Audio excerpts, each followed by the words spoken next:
Hello children, how are you? I hope you all are doing good. Children, now we will read Need of Silence. आप class में बैठ के जब study कर रहे होते हैं या आपकी टीचर्स आपको पढ़ा रहे होते हैं और आप शोर कर रहे होते हैं तो क्या होता है उस समय? जो टीचर्स होते हैं वो आपको ठीक से पढ़ा नहीं पाते हैं, तो साइलेंस की ज़रूरत होती है.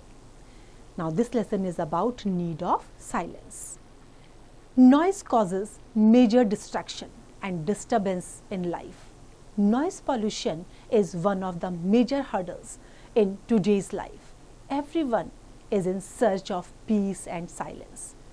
जब शोर होता है तो क्या होता है, हमारा काम ठीक से हो नहीं पाता है, हमारी लाइफ डिस्ट्रैक्टेड हो जाती है और डिस्टर्बेंस हमें हर समय बना रहता है.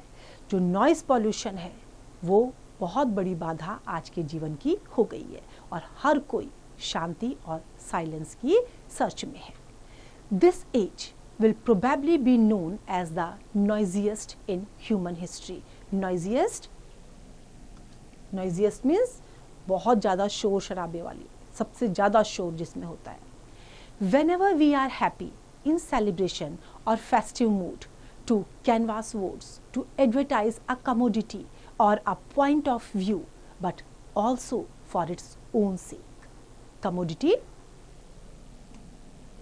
चीज़ों को खरीदने का और उनकी जो है पब्लिसिटी के लिए हम जो अनाउंसमेंट करते हैं, but also for its own sake we expresses our feelings with noise and it has become the greatest bane of modern life. Bane means अभिशाप, कर्स. जो ये शोर शराबा है ये हमारे आज के जीवन का, आधुनिक जीवन का सबसे बड़ा अभिशाप बन गया है. हम जब कभी भी खुश होते हैं या हमारा कोई फेस्टिवल होता है या किसी कमोडिटी का हम एडवर्टीज़मेंट करते हैं या कोई किसी चीज़ का हम प्रोपेगेंडा करते हैं, तो हम क्या करते हैं, शोर शराबा करते हैं बहुत ज़्यादा.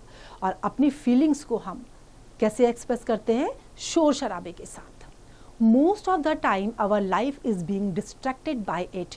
Necessary noise, unnecessary noise, purposeful noise, and the purposeless enough to weaken our nerves and madden us.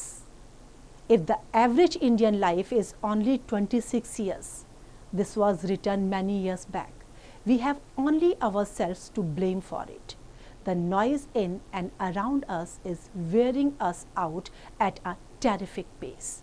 जो ये शोर शराबा है कभी नेसेसरी नॉइज़ बन जाता है जो हम किसी की पब्लिसिटी के लिए कर रहे हैं, कभी अननेसेसरी नॉइज़ है, कभी पर्पसफुल नॉइज़ है, कभी पर्पसलेस नॉइज़ है. ये सब क्या है, ये सब जो शोर शराबा है कभी ज़रूरत में और कभी पर्पसलेस होकर के, ये इस सब ने हमारे जो नर्व सिस्टम है उसको बहुत वीक कर दिया है और हम कई बार बिल्कुल मैड बिहेवियर करते हैं, कई बार हम पागल जैसे हो जाते हैं इस शोर शराबे के साथ. अगर एवरेज इंडियन लाइफ 26 ईयर्स है तो ये केवल हम हैं जिसने हम अपने आप को ब्लेम कर सकते हैं इस चीज़ के लिए और किसी को हम ब्लेम नहीं कर सकते. The noise in and around us is wearing us out at a terrific pace. Recently, it has been observed that present-day babies are peculiarly loud-throated. They look elegant and sweet, no doubt, but the moment they open their mouths, they let out a shattering volume of sound. You must have observed that it is in school, teachers are in habit of beginning by ordering every few seconds in the classroom, silence, silence. But it doesn't appear to have any effect on children. Children are observed as noisiest creatures on the earth. I think there will be an all-round benefit if a period of absolute silence is introduced in every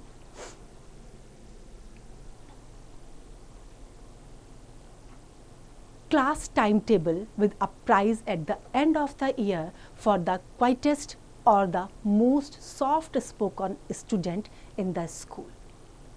बच्चे बेशक बहुत सुंदर होते हैं और बहुत अच्छे लगते हैं हर किसी को, लेकिन क्या माना जा रहा है कि आजकल के बच्चे इतना लाउड वॉइस क्रिएट करते हैं, ऐसा लगता है कि उनका गला फट जाएगा. हर टाइम क्लास में आपने देखा होगा टीचर हर सेकंड बोलती है कि आप साइलेंस क्लास में मेंटेन करिए, क्लास में साइलेंस मेंटेन करिए, लेकिन किसी पे इस चीज़ का असर नहीं पड़ता है। नरेटर इसमें कहता है कि ये सबसे अच्छा होगा कि अगर हम टाइम टेबल में एक टाइम टेबल ऐसा कर दें कि उस टाइम टेबल के अकॉर्डिंग उसके पीरियड में, उस पीरियड में जो बच्चा सबसे ज़्यादा क्वाइट होगा, सबसे ज़्यादा सॉफ्ट स्पोकन होगा, उसको एंड में प्राइज़ मिलेगा। Hawking in the streets has of late become a little too much. It seems impossible to concentrate on any study or writing at home, particularly if one's window look over a street. Even if one retires to the back of the house, one may not be saved, since the hawker seems to set the pitch of his voice on the basis that you should be searched out and pierced through and through, even if you are hiding in the innermost recess of the house. Recess of the house means घर का वो corner जो सबसे ज़्यादा secret होता है, सबसे ज़्यादा किसी को पता नहीं होता है उसके बारे में, सबसे ज़्यादा सेफ होता है। अब पोएट यहाँ पे नरेटर क्या कह रहा है कि जो लेट नाइट जो लोग घूमते रहते हैं स्ट्रीट्स में, ये थोड़ा ज़्यादा हो गया है।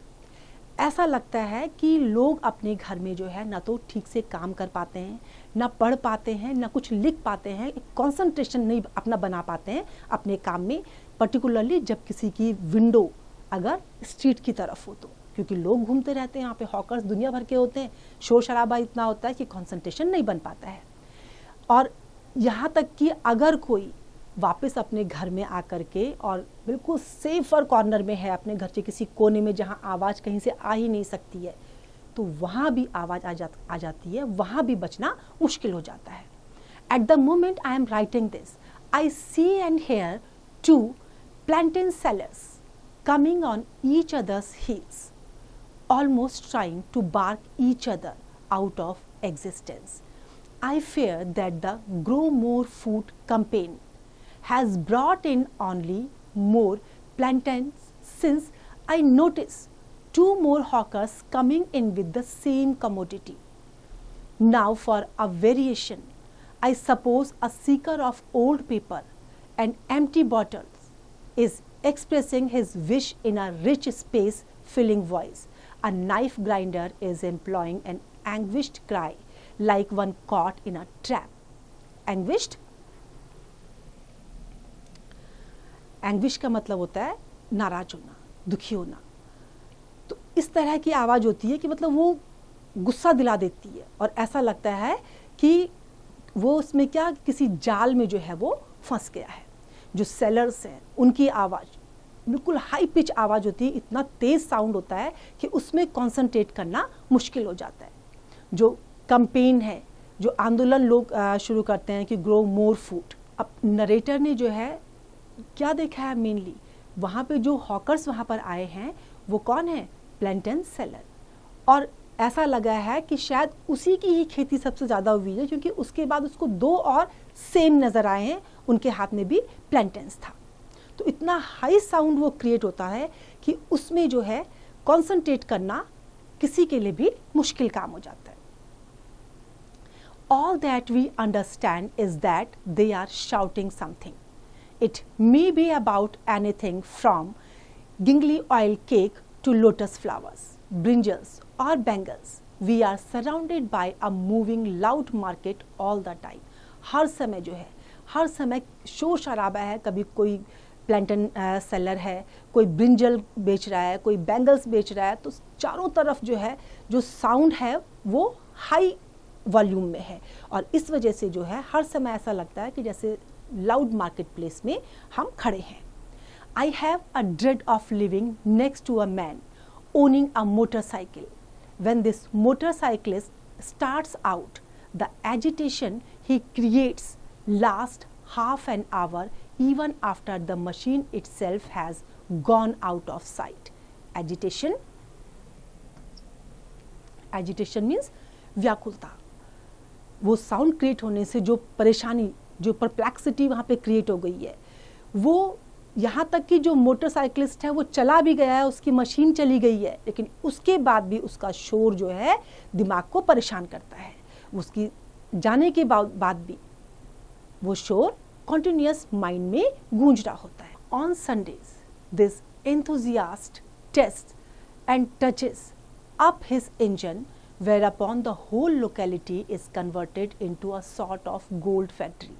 I say gold factory because in my experience it is the most deafening place on earth when the ore is pulverized. Pulverized means, pulverized का मतलब होता है कि जब किसी चीज़ को पाउडर में क्रश कर दिया जाता है.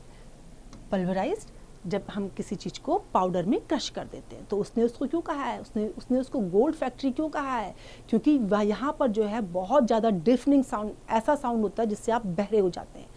और ये ऐसा क्यों है? क्योंकि यहाँ पे ओर को जो है पाउडर में, फाइन पाउडर में क्रश किया जाता है, तो उस समय लाउड नॉइज होता है.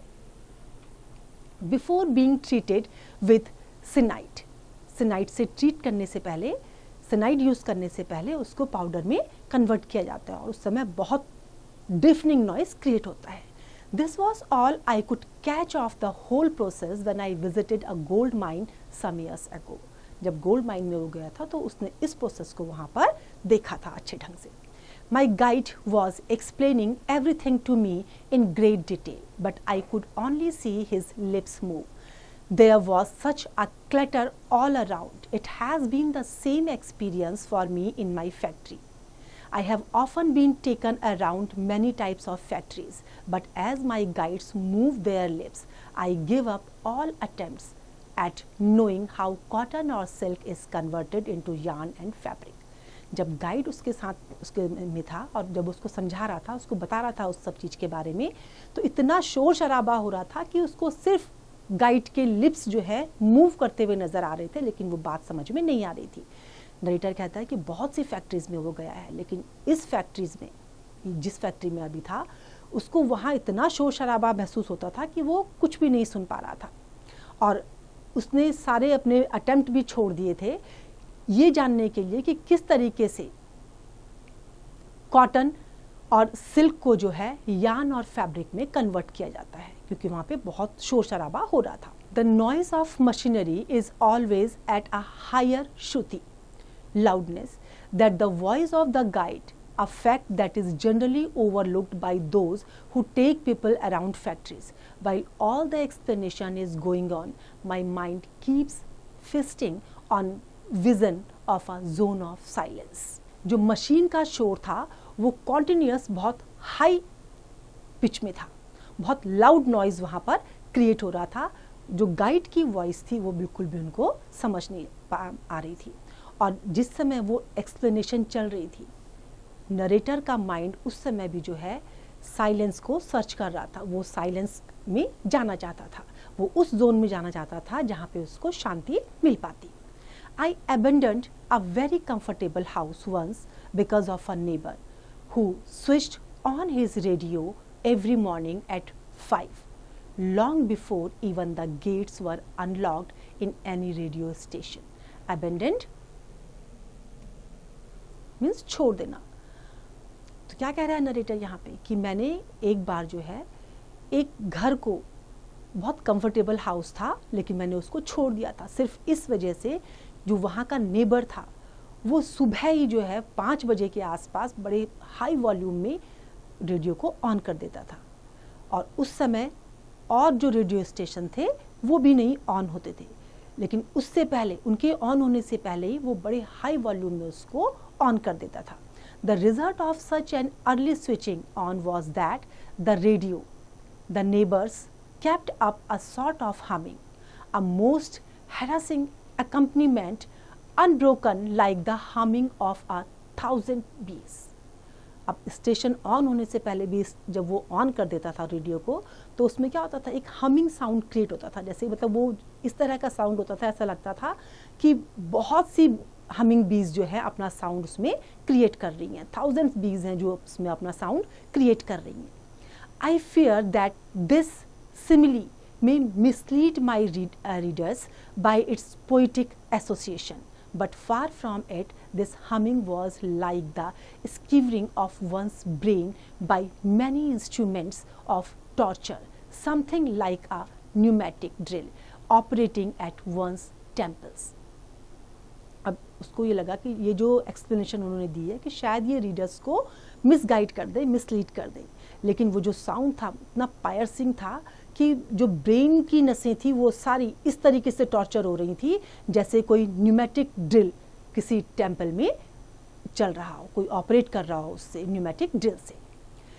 Why my neighbors should have queued up so early in the day in order to receive a radio program was a thing I could never understand. Its only effect was to make me get up early, since I didn't like to lie in bed wallowing in uncharitable neighborly thoughts the first thing in the day. Moreover, I was not without hope, since a friend who knows all about radio told me that my neighbor's habit of switching on the radio when the transmitter was still cold was the surest way of destroying the values, if not the radio itself. But nothing occurred along those happy lines, and I had to move on. Station के start होने से पहले वो start कर देता था। तो narrator क्या सोच रहा है, शायद वो इसलिए कर देता था कि ताकि वो जल्दी वहाँ से उठ जाए। उसके नेबर ने उसको बताया कि उसकी जो है रेडियो स्टार्ट करने की, रेडियो स्विच ऑन करने की हैबिट इसलिए है क्योंकि वो जो वैल्यूज़ हैं उनको डिस्ट्रॉय करना चाहता है। और लेकिन इन सब बातों से जब कोई फ़र्क नहीं पड़ा तो उसने वहाँ पर जो है उस जगह को छोड़ दिया और वहाँ से वो चला गया। I sometimes feel that God, who constructed the human body with so much forethought, seems to have become weary when he came to the ears and left them as the most vulnerable portion of the human body. The result is that we spend all our hours longing for something that we cannot attain, namely silence. Weary. Weary means थक जाना।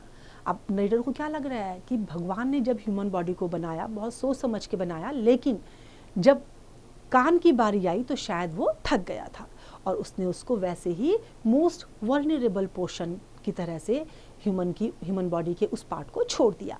अब उसका result क्या निकला है कि हम जो है साइलेंस को ढूंढते रहते हैं पूरी लाइफ, लेकिन ये साइलेंस जो है हमें नहीं मिलती। तो देखा बच्चों आपने, हमें शांति बनाए रखनी चाहिए क्लास में भी और घर में भी। अगर हम डिस्टर्बेंस क्रिएट करते हैं तो उससे हमारा काम प्रॉपरली नहीं हो पाता है। I hope this lesson is clear to you. Now it's time to revise. You can revise it.